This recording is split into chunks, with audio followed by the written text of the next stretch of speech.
Hello, everyone, and welcome back to the Tent of Abraham. I'm Tamir Kreisman from Jerusalem, Israel, and we continue with Pirkei de Rabbi Eliezer. This teaching is dedicated to the elevation of the soul of my grandmother, Shifra Tzivia Bat Esther Hensha. She passed away last week after I had already recorded the teaching, but we're still in the week of Evel. Right now, the soul is going through its thing before it actually goes to its final, there'll be a temporary destination. So everything now within these 7 days matters. She was 95. Holocaust survivor. I mean, there's so much that I could say about this, but this isn't the time nor the place, but I can tell you this. All these stories that you hear of Holocaust survivors who pass away, usually people's parents or grandparents, these stories, I mean, you can't make these things up, what these people have been through. This was indeed the toughest generation. We don't have quality people like that anymore. Nothing comes close. The kind of selflessness, people willing to live and die for others.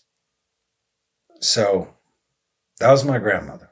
Anyway, maybe I'll talk about her another time. She did actually write a diary. One thing I can tell you, very, very cool about her, is that she was 12 years old in the Holocaust, ages 12 to 16, and they had to put them to work there in Auschwitz. And so because she had small hands, she could be a good seamstress for, the SS officers over there. And she would sew the ranks on their uniforms. After, 50 or so years after the war was done, she was able to start sewing the ranks on our uniforms, myself and my siblings and my cousins in the Israeli Defense Forces. So talk about coming full circle and also, waving it in the face of those who tried and destroy us. Anyway, without further ado, this is for the elevation of her soul. We continue with chapter 30b from our father Abraham, about his 9th trial. Last week it was Ishmael. This one is called Crescent Moon Fall, if you understand that.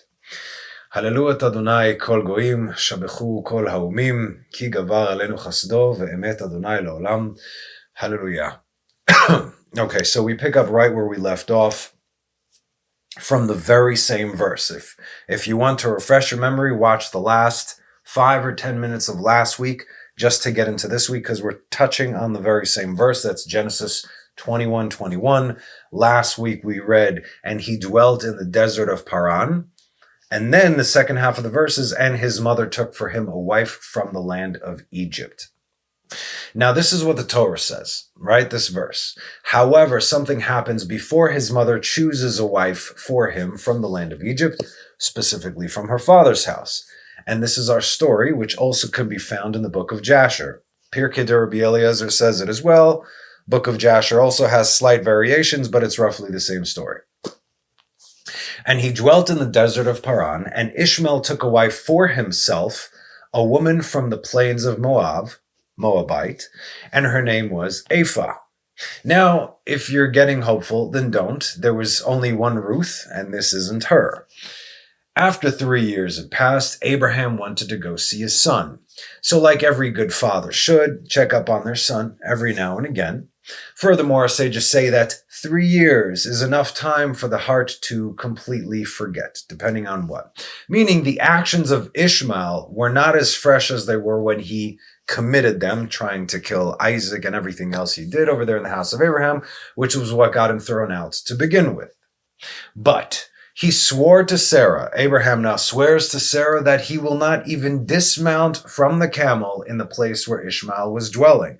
Remember, he left a marker over there to know in which direction he should go look for them. And, he found him, of course. So, why did he have to swear to Sarah, especially after so much time had passed? because Abraham could not see clearly when it came to his son, like we discussed last week, as he was the embodiment of mercy in this world. But Sarah, the wife, who in every relationship always leans towards the side of judgment, right? Men are the sign of chesed, wives are the sign of judgment. Who wears the pants in the family, right? Who runs the house? That is the wife. It is her domain. She is the one that sets the borders and the boundaries. The husband provides, gives. That's the chesed. The wife makes sure everything is in order. This is how God created the universe, and this is how we are called to live. So, like we said, these are the boundaries by which one conducts themselves. Told him not to let down his guard. Sarah says, don't let down your guard, especially within Ishmael's domain. The Radal says that she understood through Ruach HaKodesh not to awaken his mercies upon Ishmael yet. So Abraham arrived at the place where he was dwelling at midday, where he found the wife of Ishmael. Why did God make it so Abraham would arrive midday? Because that is specifically the time where a man is not in his home, but rather out working, unlike the early morning or the evening. And this is for the purpose to support his word that he gave to Sarah, that his mercy should not be awakened towards Ishmael, nor should he even be tempted to dismount from his camel. If Ishmael's there, how's he not going to get off the camel? Give me a hug, Dad. I can't. Come on, just right down here. It's okay. No big deal. You understand? Everything, akol mishamayim. So you see, a good wife protects her husband just like a husband protects his wife.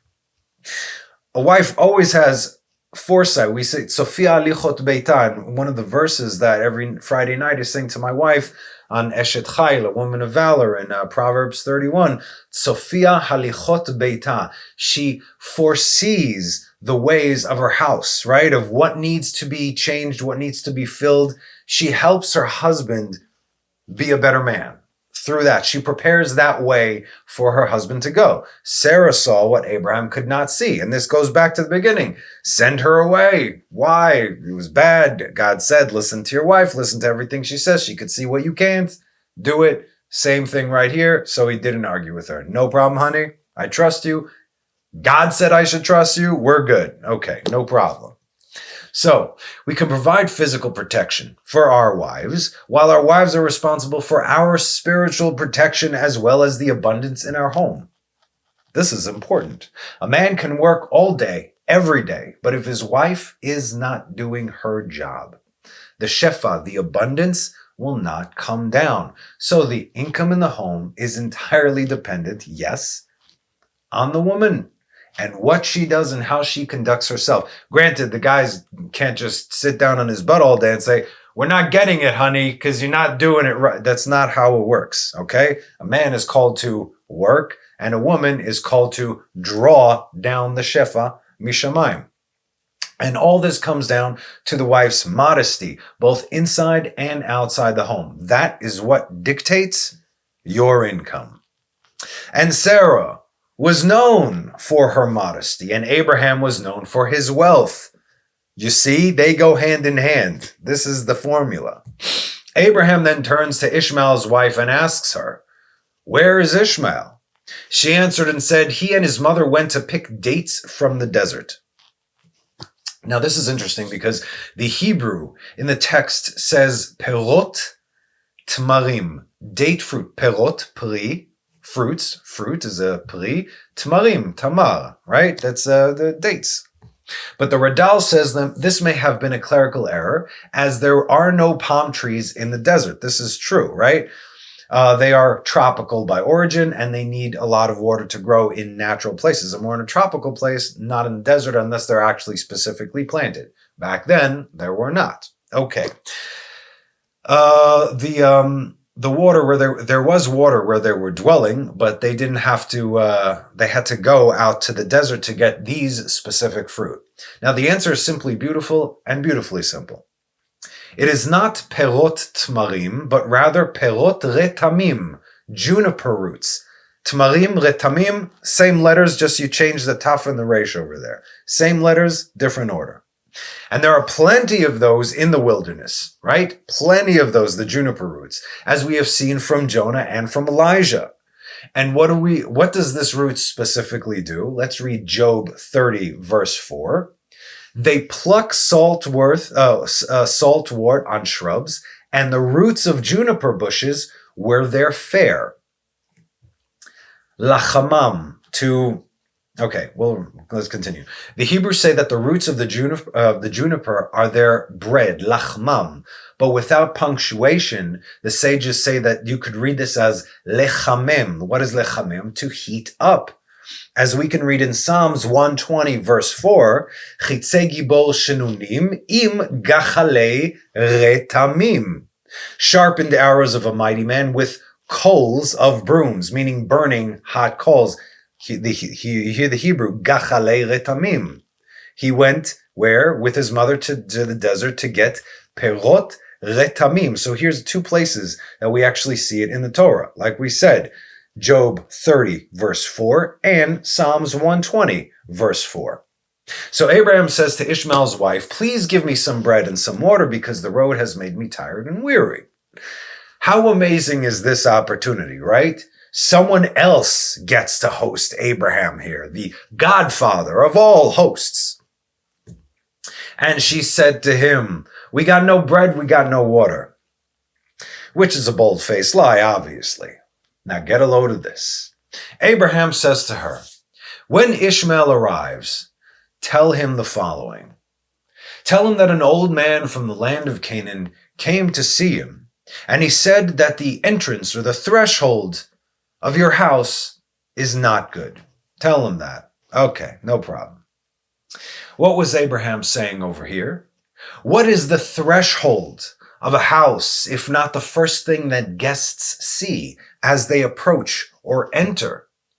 Meaning this threshold that you have right in your house, son, that this welcoming committee, she's no good. When Ishmael returned, she had told him what transpired, and he sent her away.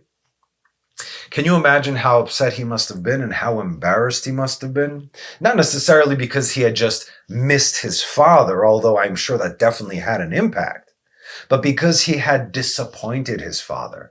Abraham, the merciful. If Abraham has a problem with the person, that means by default, there's something wrong with the person, not with Abraham. And this would be the first time that a descendant from Moab would not welcome Abraham, and it would not be the first time that a descendant from Moab would not welcome Abraham and his descendants, meaning the children of Israel. In the book of Numbers, when Israel asked for permission only to cross through the land of Moab, not to drink water, not to eat their food, but only not to go left or right, just to walk on the derech hamelech, in the way of the king. Not only did the Moabites not grant them safe passage, not only did they deny them food and water, which they didn't even ask for, but they went to war with them. Because of these actions, the Ammonites, the Moabites, God decreed that no man from Moab would ever be allowed into Israel. Only the women, which is how we got Ruth. That's why God decreed that. God does not appreciate ungratefulness. It was because of Abraham that Ammon and Moab were even born, right? He saved Lot and his daughters in the merit of Abraham. And then God says, wait, because of Abraham and his seed, you are even existing. And now you won't even, not only are you denying them what they didn't ask for, you're going to war with them? Never. There is no redemption for you. And like we've learned, almost anyone in the world can do tshuva. Even they can do tshuva, but they can never join Israel, ever. We have a person, I forgot the name, I keep mentioning it, I know, but it's specifically Masechet Megillah. One of the rabbis over there, he comes from Amalek, and he did tshuva, and he converted, and he became part of Israel, and so now he could openly speak about that, because he's like, yo, I know the inner workings over there. So if we could take almost anybody except for the men from Ammon and Moab, it should tell you something. Okay. And all this exchange took place in the very same place that Abraham was denied food and water from Ishmael's wife, the plains of Moab. If you read the book of Numbers, that's where this took place, as a foreshadowing of things to come. And just an FYI regarding the seed of Ishmael, they did something even worse to us. When we were being dragged to Babylon, now we know already, we discussed that the four exiles that they combined two and two. So you have Babylon and Persia, Ishmael, and then you have Greece and Rome, Edom, right? Those two, and that's pretty much what's going on in the world today. Okay, so when we were being dragged back to Babylon after the destruction of the first temple, we had to cross through Ishmael, right? We had to cross through Syria and Lebanon and Jordan and Iraq, and Iraq and the Persian Empire, although that's a little bit further. In any case, we had to cross through Ishmael, okay? 90% or more did not even manage to make that journey because we were given no food and no water by our captors. If you make it, you make it, no problem. And we had to walk it. They're on horseback or camels or whatever, but we had to walk it. That's why 90% of Israel died just making that journey. We were walking in chains the entire way.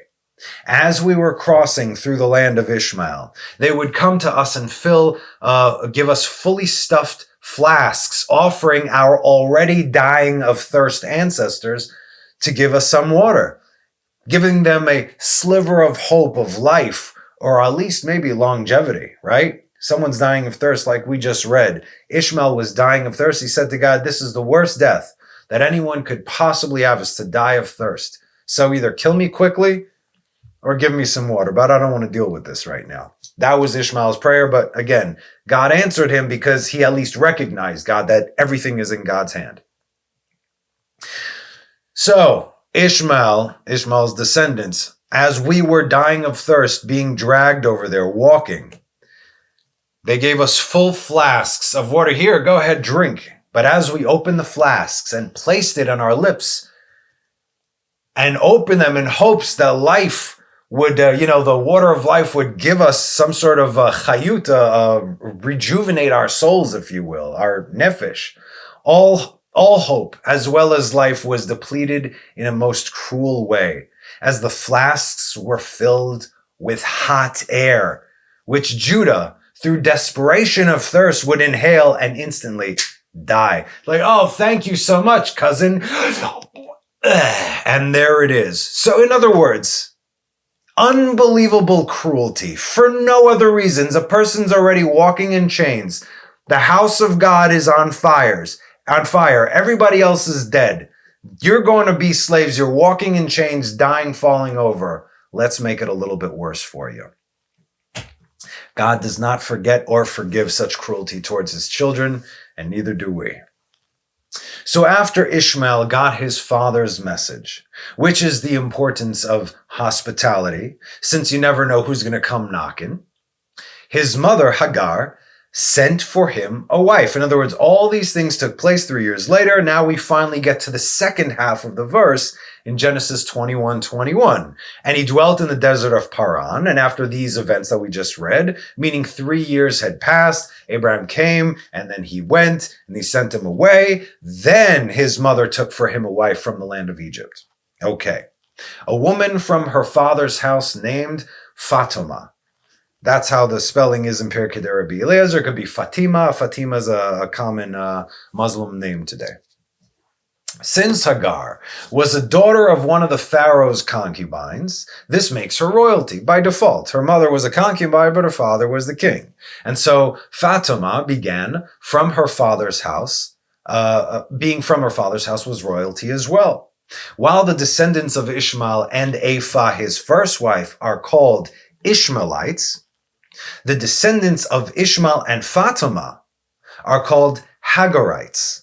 In Hebrew, Hagarim, from Hagar, not to be confused with Hagerim, the Gers, okay, that's a convert. Hagarim, they're called Hagarim from Hagar, okay? So in other words, the descendants of Ishmael break off into two lines. From the one who denied Abraham, these are the Ishmaelites. From the one from Hagar's father's house, those are called the Hagarites. Okay? Okay. But make no mistake, they are all our enemy. And they are even listed in Psalms 83. A psalm, a song of Asaph. O God, have no silence. Do not be silent and do not be still, O God. For behold, your enemies stir, and those who hate you raise their heads.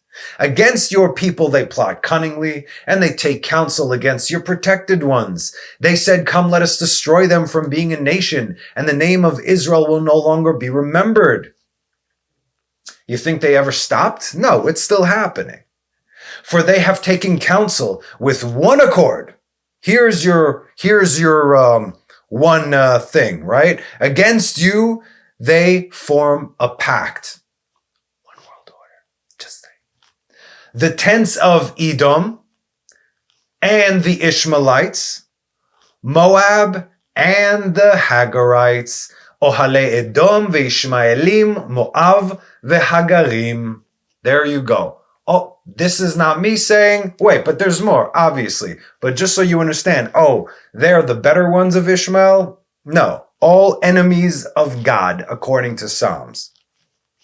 Gebal, Ammon, and Amalek, Philistia, Philistines, or today's Palestinians, who reside in the same exact place, with the inhabitants of Tyre, modern-day Syria. Also, Assyria joined them. They were the arm of the children of Lot forever. Let's just finish the Psalms so we can strengthen this outcome in heaven, and may it be so on earth. Amen? Amen. Do to them as to Midian, as to Sisera, as to Jabin in the brook of Kishon. They were destroyed in Endor. They were as dung on the ground. Make them their nobles as Oreb and as Zeeb and as Zeba and as Zalmunna, all their princes, who said, let us inherit for ourselves the dwellings of God.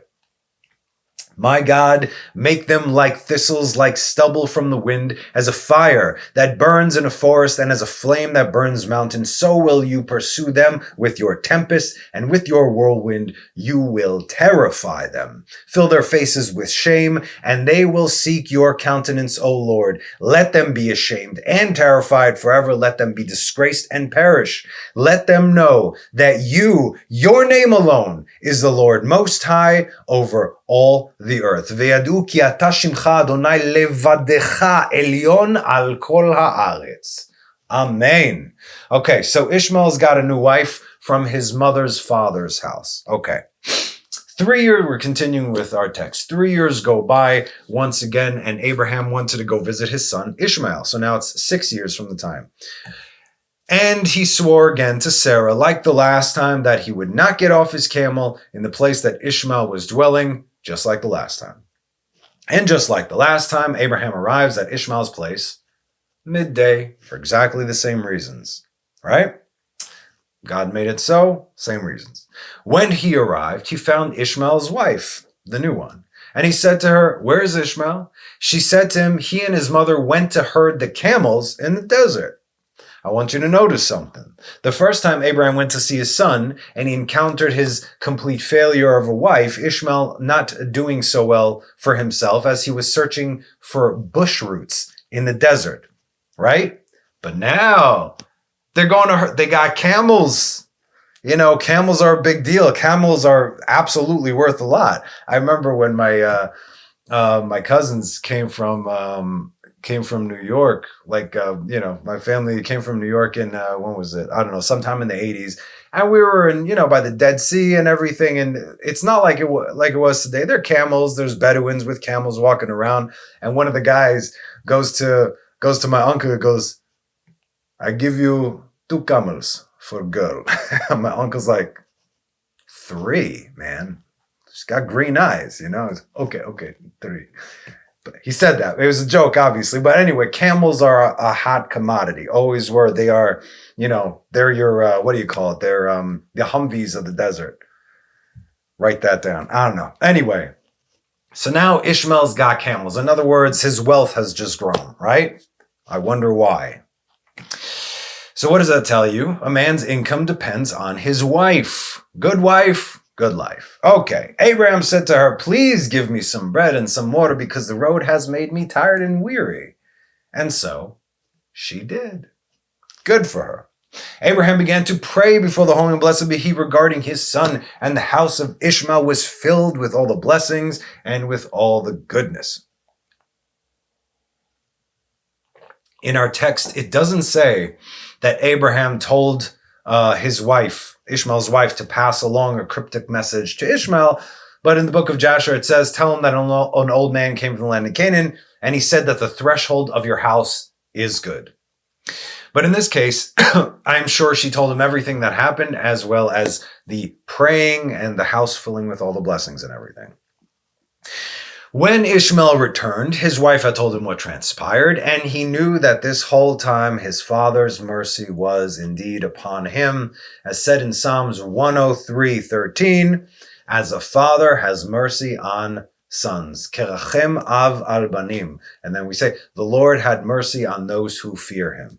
Just like a father has mercy on a son, even a wayward son, right? In the verse in Psalms, which father is it alluding to?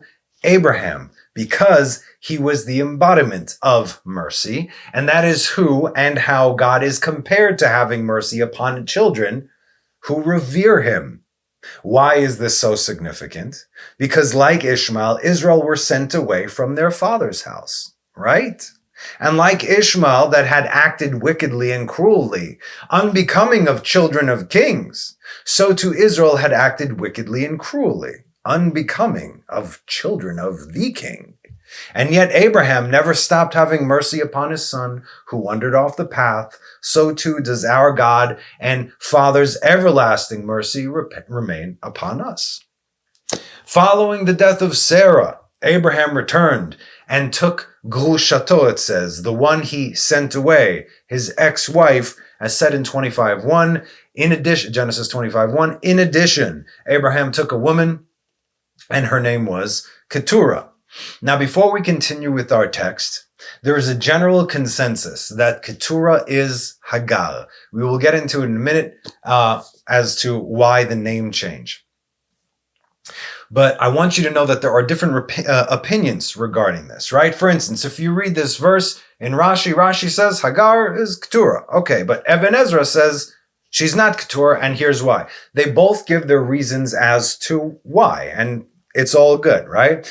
But almost all the commentators speak about this in one form or another. But what we understand from this is that even if Keturah is Hagar, she is no longer Hagar, spiritually speaking, right? The best example, for instance, is a convert, okay? Let's say that Johnny Christmas was a fun-loving Gentile. Johnny lived as most idolaters do, completely oblivious to the fact that they are worshiping idols instead of the one true God, okay? One day, God has mercy on Johnny and opens his eyes to the truth. Johnny realizes that with the truth, without the truth, life is meaningless. So he pulls an Abraham, and he goes on a Lech Lecha, leaving everything he has ever known behind him, changes his ways completely, is a different person. While Johnny's surroundings think he's nuts, to Johnny, this is a no-brainer, as he sees clearly for the first time in his life and is willing to lay everything on the line for the sake of the truth. Nothing else matters. Eventually, Johnny Christmas completes his conversion, and as a result, he is no longer called or considered to be Johnny Christmas according to God and man, keeping his laws. This may be the same person physically, minus the circumcision, of course, but he is no longer considered to be the same person whatsoever, as he had now crossed over, leaving everything that he was behind. Johnny now has a new identity, which he has earned. It's not just a name change. You earn your name. Johnny Christmas is dead. Goodbye to the Gentile formerly known as Johnny Christmas, and enter Yonatan ben Avraham, a new person, a new soul before God and before man. This new identity needs a new name. And he is not the same man as he once was. That's how this works in a nutshell, okay? That's why Keturah, the change of name. So even if Keturah is Hagar, that only means that she had changed her life so much so that there is no remnant of the idolater that she once was, and therefore her name changes both in heaven and on earth. That's what that means. So, Following the death of Sarah, Abraham returned and took Gulshato, the one he sent away, his ex-wife, as said in 25:1. In addition, Abraham took a woman, and her name was Keturah. Vayosef Avraham vayikach isha ushma Keturah. And why does it say Vayosef? In addition, that's what Yosef's name means. Joseph is Yosef, lehosif, to add, in addition. That's what his name means. So, why does it say Vayosef in addition? Because the first time she was his wife, and he came to her additionally. There is even a question here if he took her as a wife or just as a concubine.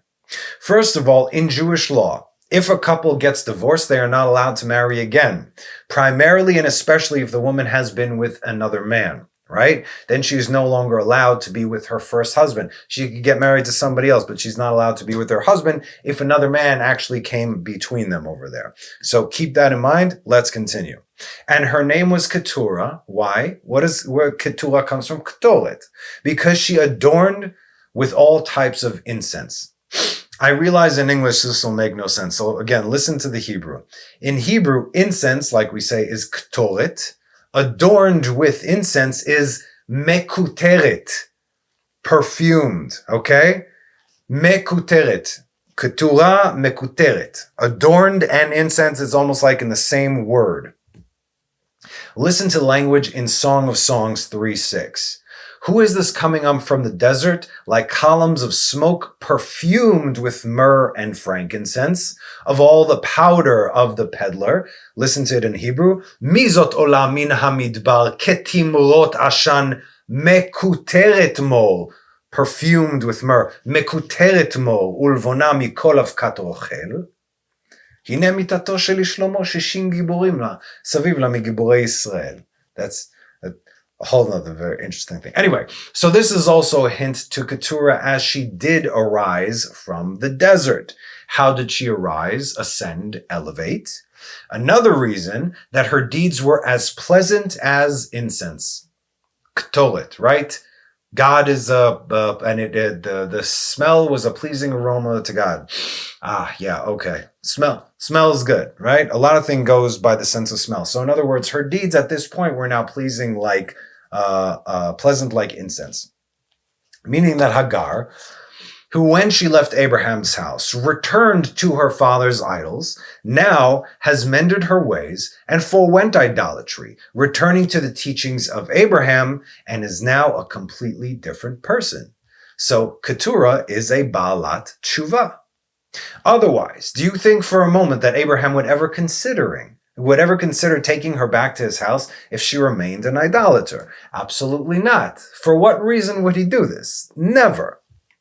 As merciful as Abraham was towards all of creation and especially his love for mankind, he did not waver or compromise, not for a moment when it came to the sovereignty of God. Abraham was the one who did a tikkun, a rectification for the sin of idolatry from Adam. The three patriarchs did a rectification for the three sins of Adam over there. Abraham is known as the smasher of idols and the one who loves God, right? How do we show God we love him? You start by smashing idols, saying, there is no other God but you. There is no other God but there's no other God by you. There's no other God but you. Only God. Nobody else and nothing else exists. That's it. Our sages say, when we of course understand this from the plain text in various different places within the Pshat and the Midrash, that Sarah had a higher level of prophecy and was spiritually elevated to Abraham. We understand this. This is not an argument. This is not a contest. Abraham did what he needed to do, but Sarah could see more. Generally speaking, women can see more. They're up there. That's why men have more mitzvot than women. If women are here spiritually and men are here spiritually, we receive more mitzvot so we can elevate ourselves spiritually. Okay? Okay. Which is why God told Abraham to listen to everything his wife says, especially, specifically, when it comes to Hagar and Ishmael. From before he took her the first time, after he sent her away, to even going to visit them. Listen to your wife. But now, Hagar is no longer who she was, and there is no remnant of idolatry, so much so that her deeds carried a sweet fragrance, likened to something pleasing to the Lord, like we said. However, did Abraham actually marry her? All evidence in the plain text shows that he did not actually marry her, but rather only took her as a concubine, and only because she had rid herself of idolatry. In other words, he wouldn't have taken her back if she would not have rid herself of idolatry, and had been with no man also since she was with Abraham. In other words, she remained true and pure, which would also be factored in as a make or break. And Abraham took another wife, and her name was Keturah, and she bore him Zimran, and Jokshan, and Medan, and Midian, and Jishbak, and Shua. Was she his wife or his concubine? Let's see what it says in 1 Chronicles 1:32. Ubnei Keturah Pilegesh Avraham. You hear that? And the sons of Keturah, Abraham's concubine. She bore Zimran, and Jokshan, and Medan, and Midian, and Jishbak, and Shua, and the sons of Jokshan, Sheba, and Didan. Not his wife. Not his wife. Just as a wife is sent away or divorced by her husband, so too Abraham stood and sent them away, them being his children from Keturah, the children of Keturah, from upon Isaac his son, in this world and in the world to come, as said in Genesis 25:5 and 6. And Abraham gave all that he possessed to Isaac and to the sons of Abraham's concubines. Abraham gave gifts, sons of Keturah, and he sent them away from his son Isaac while he, Abraham, was still alive, eastward to the land of the east. Do you think that it is a coincidence that in ancient Chinese traditions they put black boxes over here on their foreheads?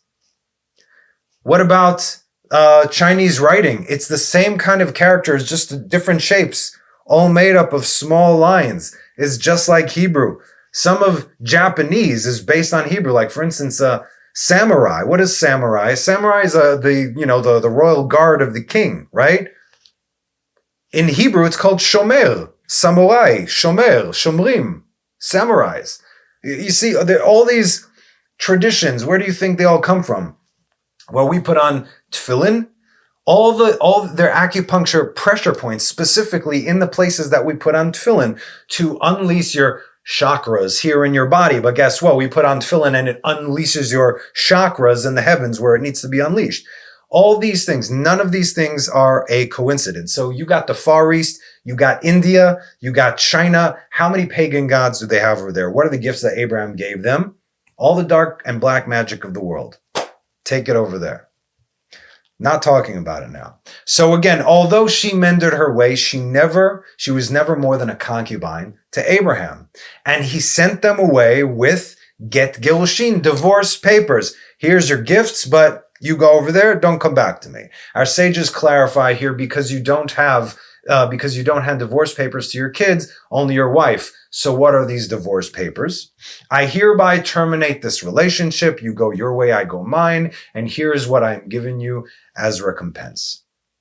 This is what Abraham gave to his kids from Keturah, or as our sages explain, he gave them a will corresponding to the name of Ishmael's son, Kedar. The sons of Kedar were so called, as it is said in Jeremiah 49:28, concerning Kedar and concerning the kingdoms of Chatzor, leKedar ulemamlachot Chatzor, asher hika Nebuchadnezzar. Okay, Kedma used to be called the sons of Kedem, as is said in Genesis 25:13-15, and these are the names of the sons of Ishmael by their names according to their births. The firstborn of Ishmael was Nevayat, Vekedar, Ve'adbaal, Umivsam.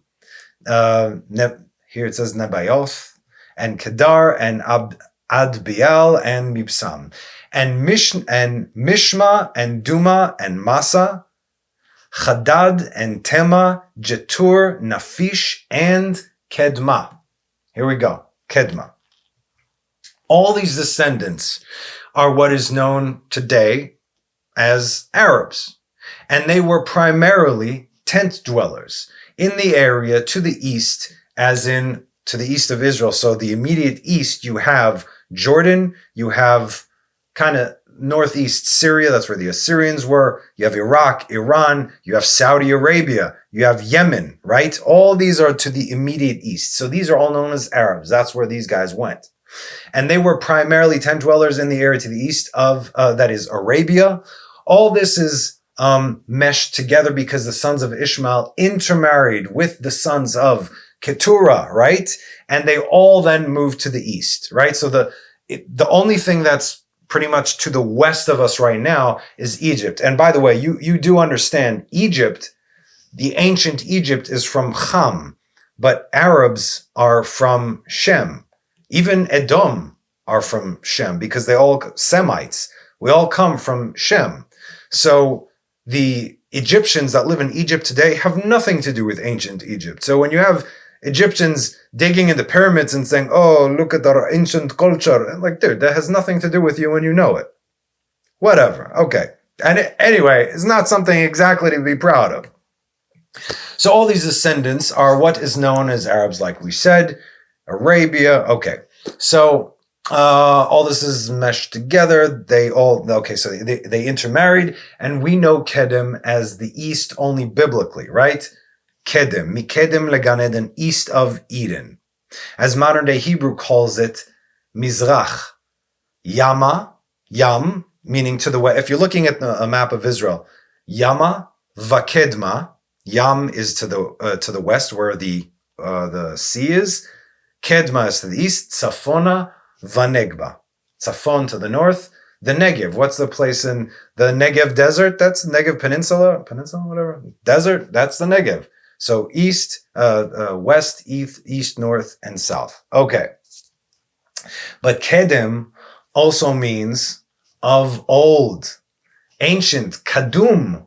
Kedem is what was before. Kadum is ancient. So you get the idea. So why were they called the sons of Kedem, the children of old? Because they dwelt in the territory belonging to Cain. His children were called sons of Cain. As it is said, now Hever, the Kenite, had separated himself from Cain. This is in Judges 4:11. Where is the land of Cain? East of Eden. So, if Eden is here, Jerusalem, we know that the entrance to Eden, the Garden of Eden, is from Hebron.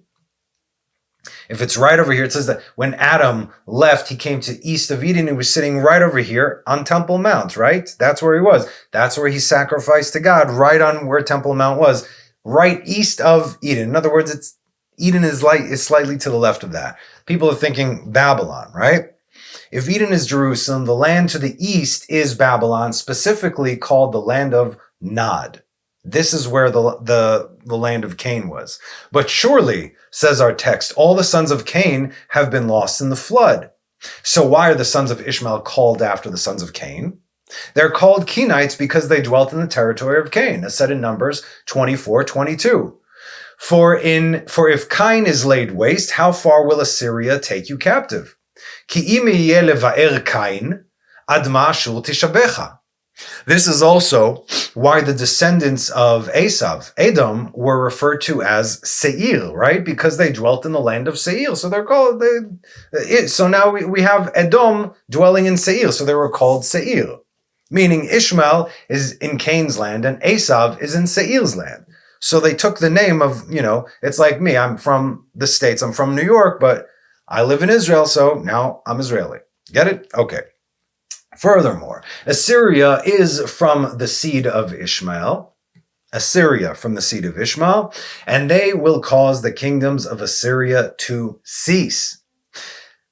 The copy here, it says, is incorrect, as our sages gather, as they would not cease, but rather they would dwell there. Who kidnapped and dispersed the 10 tribes of Israel throughout the world? The Assyrians. This is Ishmael.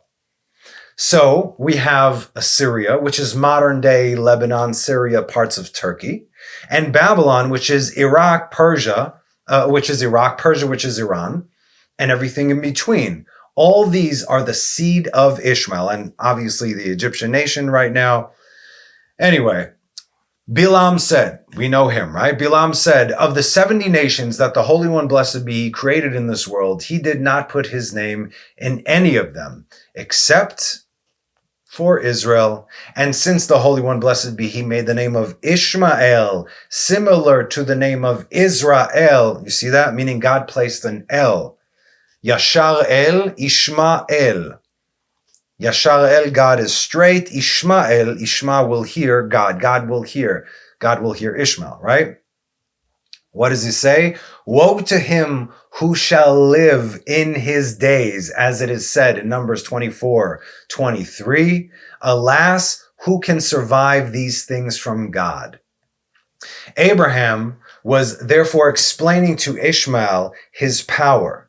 Abraham, the man of chesed, the very embodiment of giving and loving kindness in this world, warned his son Ishmael that if he is to live like his father, welcoming guests into his home and opening his hand to those in need,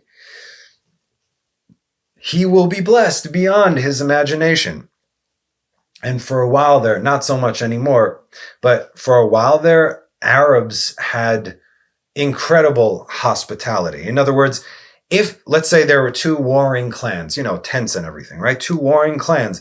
And if one guy made it into the enemy's tent, in the enemy's tent, he just murdered your whole family, but he's sitting in your tent, you serve him, and they will serve him tea and coffee and feed him and do whatever. The moment he steps out of the tent, they slaughter him. But so long as he is in their tent, he is a guest, and you show him honor and respect. This is the kind, and some, I don't know if they do it anymore, because right now, once upon a time, you could go to Bedouin tents, and they would welcome you. Today, it's more of like a touristy thing, not the authentic Bedouins, because today down south, let me tell you something. You had the Wild West back in the 1800s in the States. Now you got the Wild South, modern-day Israel, the whole part of the Negev between Beersheba going all the way down to Eilat. You got to see what kind of video. The police don't even get involved. These Bedouins, they're not driving, they're not on camels, okay? They're stealing cars. They got AKs shooting out the window, drive-bys, running people off the road. It's mayhem. And nobody's doing anything about it. Anyway. Okay, so what's the catch here? What's going on? The catch is that if we do well, then your blessings will come from a good place. Okay?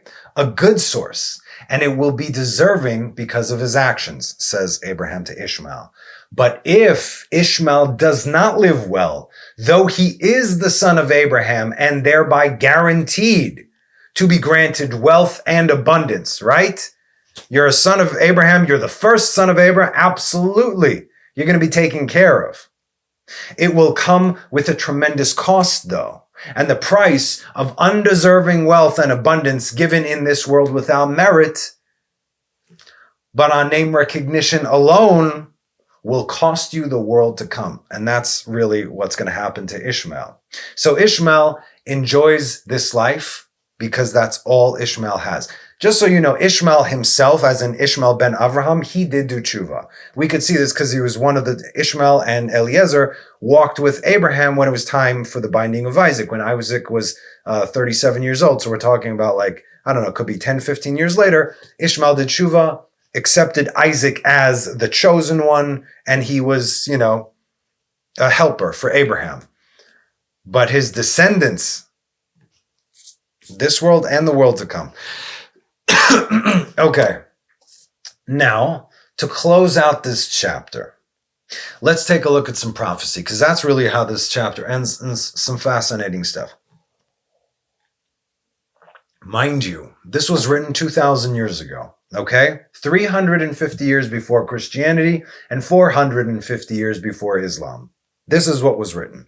Rabbi Ishmael says, Ishmael's not a bad name, it's just Rabbi Ishmael says, there are 15 things that the sons of Ishmael will do. This is before Islam, 450 years before Islam.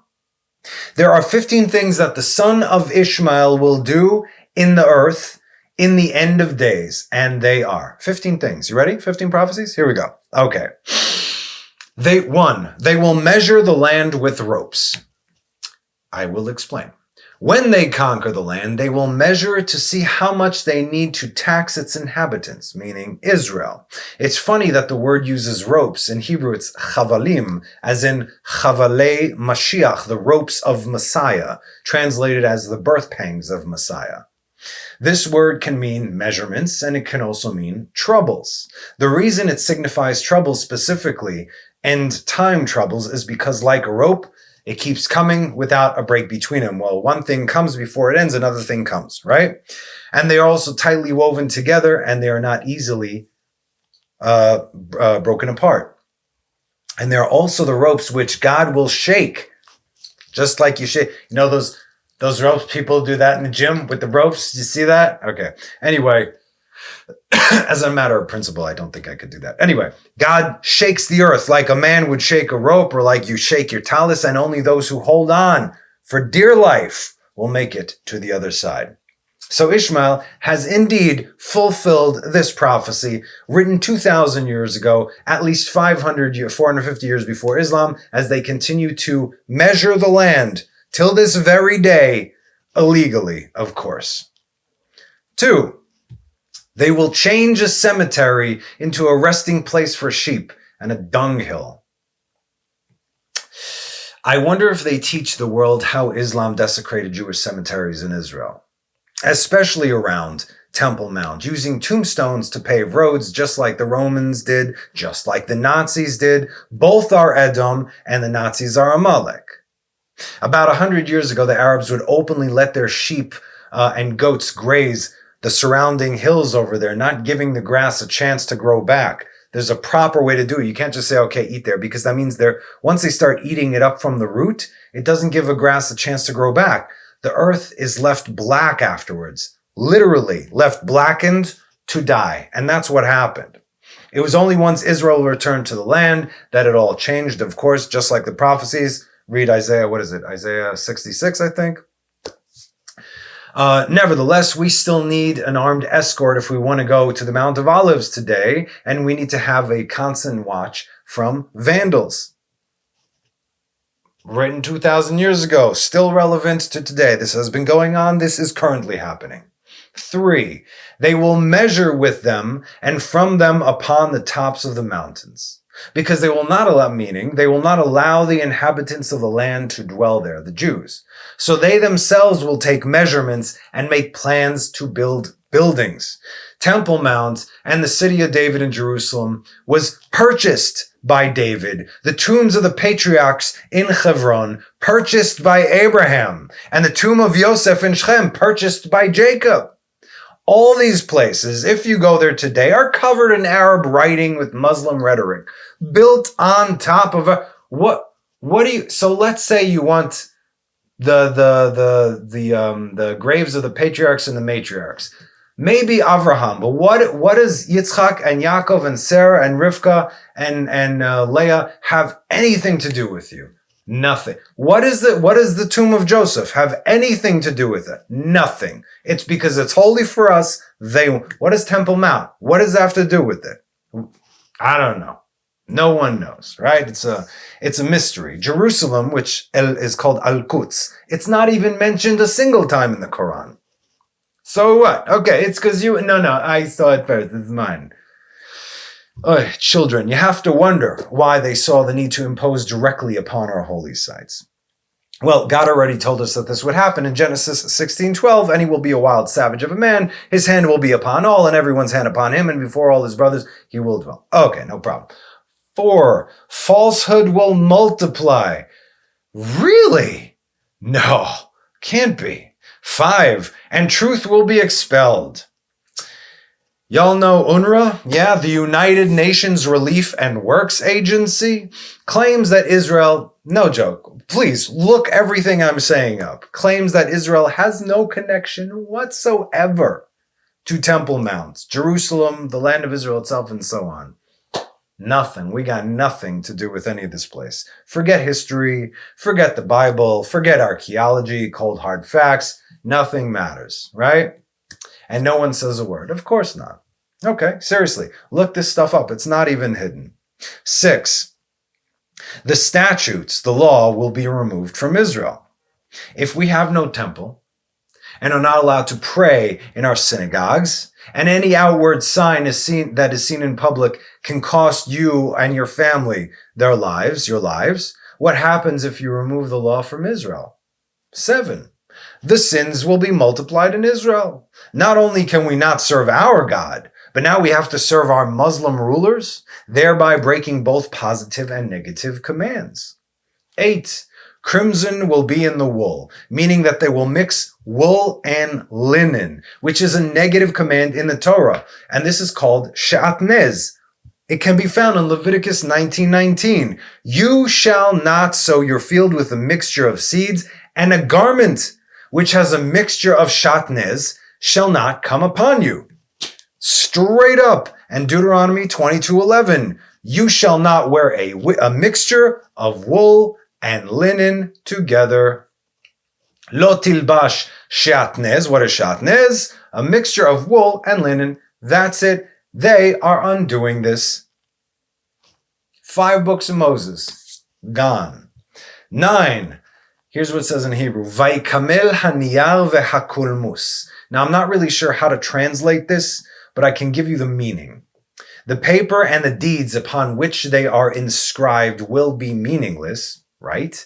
Due to the lies and bribery and robbery in the land, none of these will do any good. This has never stopped being true till this very day. 10. They will fashion a stone of kingship. What does this mean? Meaning they will create a false set in stone narrative. And that is what they are currently doing. The Dome of the Rock, which sits on top of the holiest place in the world, the Temple of God, was once a Crusaders' church or a stronghold that was simply taken over by the Muslims. So no, the Christians are just as bad, if not worse. Okay? Why are you building anything over a place that you factually know does not belong to you? Go get your own holy places. Oh, you don't have them? Now we understand. Okay. 11. They will build or rebuild the desolate cities. They rebuilt Jericho, a city that God said was damned till the end of time. Not only is it damned, you will not even take an ounce of gold from there. What happens when Achan took a chest of jewels or something from Jericho? Yet 36 of Israel died. Why? Joshua said, what have we done? He says, I told you, this place is cursed. It is damned. And they built it and they live there now. Okay. They rebuilt Shechem, where all the inhabitants of the city raped the daughter of Jacob and were dealt with by his sons. They specifically built a stronghold on top of our holy sites and continue to do so in whatever direction we may look to build next. They will illegally build there first. No joke. And once the political bureaucracy finally allows some sort of movement, 10 years or so or later, oh, the public outcry, oh, the humanity, oh, the oppression. This is who the world is protecting, which is why the world will burn along with them. Not my words. Read the Bible. Okay. 12. They will clear the roads. Kind of have to go from place to place. 13. They will plant gardens and orchards. You think this is a good thing? Driving through the Arab territories today, okay? A few minutes from where we live. You can really see the oppression imposed upon by the evil Zionists. They need no permits to do anything. They do whatever they like, and so they live in huge houses. Huge, massive. And all within their territories, then they surround themselves with vineyards that they planted as to cry out to the world that we are uprooting them. In the meantime, Muslims don't even drink wine. Why? They're just doing it it's a vineyard, it's been here for thousands of years because we come from the Philistines or whatever. There's this thing I just saw an article last week in the news. It said that, who was it? I forgot. I don't know. Some museum in the Western world is finally returning a golden archaeological spoon to the Palestinians. it says it's from the time of the Assyrians. You want to be associated with Assyrians? I mean, you are. That's your group? No problem. You know how it ends. Why do you even want to go there? You understand? It's like me saying, oh, look, give me back my inheritance of Nazi gold. What? That's the same thing. There's no difference. Read Isaiah 14. Okay. 14, yes. Well, I'm number 14. They will fence in the broken walls of the temple. We have one wall, the western wall, while they built all the rest around the Dome of the Rock and Al-Aqsa. And this is besides the fact that the walls of the old city have been built by Suleiman the Great 450 years ago. Only 450 years ago. You think that's the old city of Jerusalem? It is not the old city of Jerusalem. The city of David is the actual city of Jerusalem, which, guess who's sitting on top of the city of David? The Muslims. So what are we doing? Since we can't dig like you're doing archaeology from top to bottom, we dig from, we'll go to the side and we're going to start digging like this. We got King David's palace. We have seals over there. Anyway, come to the city of David. Let Anarina give you a tour. You'll see they sit on top of these things. This is archaeology, hardcore facts dating back to biblical times, and they're saying no. They won't even look at it, and they won't vacate either.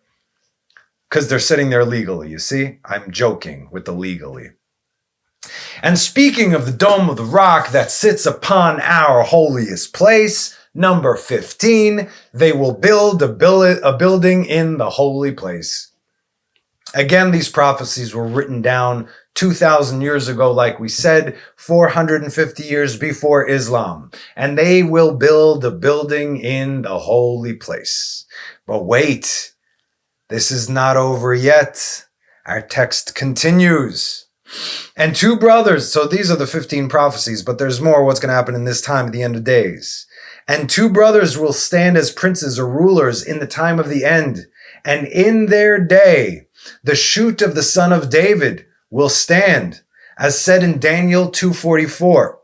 But I'm also going to read the verse before that so you'll know what we're talking about. And what you saw, iron mixed with clay, this is Daniel interpreting the dream for Nebuchadnezzar, with the statue of gold and silver and bronze and the feet made of iron and clay, right? Iron mixed with clay, meaning that they will mingle with the seed of men, but they will not cleave one to another, as iron does not mix with clay.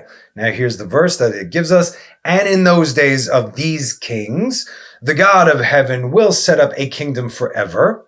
It will not be destroyed, and the kingdom will not be left to another people. It will crumble and destroy all the kingdoms, and it will stand forever. So in other words, during this time, this is when Mashiach ben David is going to rise and take everybody out.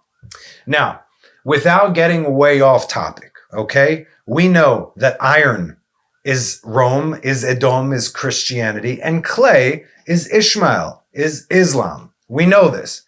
Can't mix over there, okay? These two do not mix fundamentally, although we've already discussed how all the nations merged into these two, like we just did. What most people don't know is that even though Edom fused with an Ishmael, and Ishmael fused with an Edom. And we could even see this from the Torah, as Esav married the daughter of Ishmael. So his offspring is a combination of both. You can have for lack of a better word, a super white guy, okay? Clearly he's Edom, but he very well could be from the seed of Ishmael, you see? Or vice versa. So when this happens, their offspring is a combination of both, with Ishmael being the senior, meaning the father-in-law, but father nonetheless of Esav. You get it? And none of them like Israel. This will come into play soon enough. We don't need to get into it now. But as I've mentioned before, this is not only a teaching on its own, this is an entire series, okay? I got you. So if Mashiach doesn't come before that time, God willing, I'll get into that. Rabbi Ishmael also said, 3 wars of chaos will the sons of Ishmael in the future wage on the earth. in the latter days, as it is said in Isaiah 21:15. Excuse me. For because of the swords they wondered, because of the outstretched sword, because of the bent bow, and because of the pressure of war.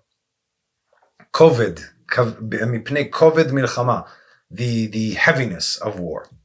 Because of the swords they wondered. Swords always allude to war. One in the forest in the evening, as it is said, because of the outstretched sword. One in the sea. So in other words, the first one is going to be in the forest. The second one is going to be in the sea because of the bent bow. And one in a large portion of Rome, which is heavier than the two previous wars combined, as said, because of the heaviness or of the pressure of war. Again, spiritual Rome does not necessarily mean Rome, Italy, okay?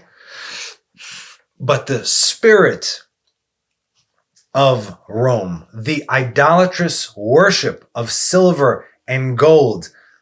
What is the idolatrous worship of silver and gold in the world today?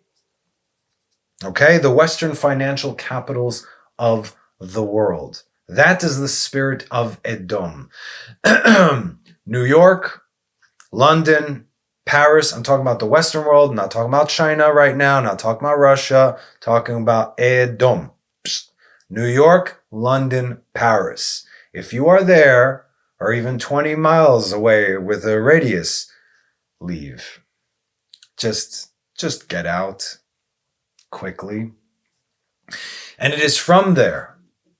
From one of these places, or not necessarily those three places, but from the financial capital of the world, that the Son of David shall rise and see them both fall, meaning that the Son of David actually comes from the heart of modern-day Rome. And from there he will come to the land of Israel, as said in Isaiah 63:1. Who is this coming from? Edom, with soiled garments from Botzra, this one who was stately in his apparel, girded with the greatness of his strength. I speak with righteousness, great to save.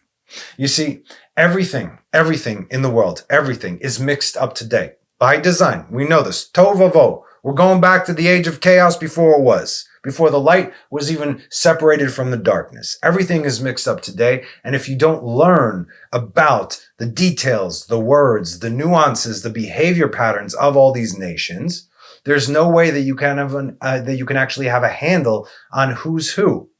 Because we clearly see also the spirit, for just an example, the spirit of Amalek. Who is Amalek? Amalek is the grandson of Esav, the son of Eliphaz. Amalek was a bastard of a bastard of a bastard, who's 3 times a bastard. So this is Amalek. Amalek is of Edom, but we see the spirit of Amalek from Edom within Ishmael today. All the suicide bombings, that's what that is. That is what Amalek did to Israel in the desert. You see it less from modern day Edomites, if you will, but you see it more so from Ishmael. Everything is mixed, but it could never be because everybody wants to be top dog. There's only one, and it's none of them. Mashiach is going to watch them both go at it and both fall. But like I said, all this is in another teaching. In any case, that is our class for today. I really do hope that you enjoyed it.